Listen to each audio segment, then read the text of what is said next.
Football মহাযজ্ঞের আসরে দুর্দান্ত শুরু পেল স্বাগতিক মেক্সিকো। টুর্নামেন্টের উদ্বোধনী ম্যাচে 2-0 গোলে হারালো দক্ষিণ আফ্রিকাকে। প্রথম ম্যাচে এমন দাপুটে জয় পুরো অ্যাজতেকা স্টেডিয়ামকেই এক অভাবনীয় উৎসবের নগরীতে পরিণত করেছে।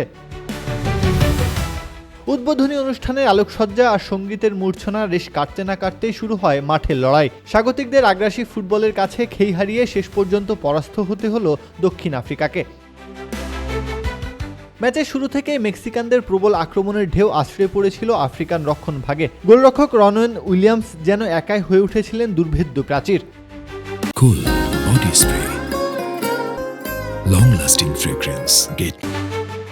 তবে দুর্বল রক্ষণভাগ ছাপিয়ে মাত্র 9 মিনিটে সেন্টার অব দ্য বক্স থেকে আসরের প্রথম গোলটি করেন হুলিয়ান কিনিওনেস।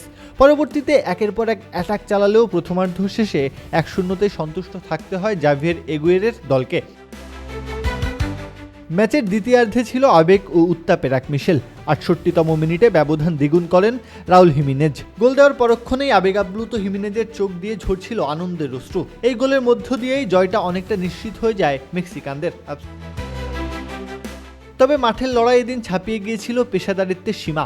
তীব্র প্রতিদ্বন্দ্বিতা আর উত্তপ্ত বাক্য বিনিময়ের ফলে ম্যাচটি হয়ে ওঠে বেশ রূঢ়। রেফারিকে এই ম্যাচে মোট 3 বার পকেট থেকে বের করতে হয়েছে লাল কার্ড, যা উদ্বোধনী ম্যাচের ইতিহাসে এক উত্তপ্ত রেকর্ডের জন্ম দিল।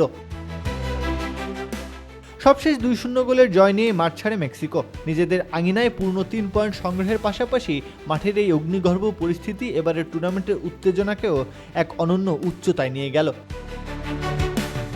প্রত্যহ কাব্য, খেলা 71।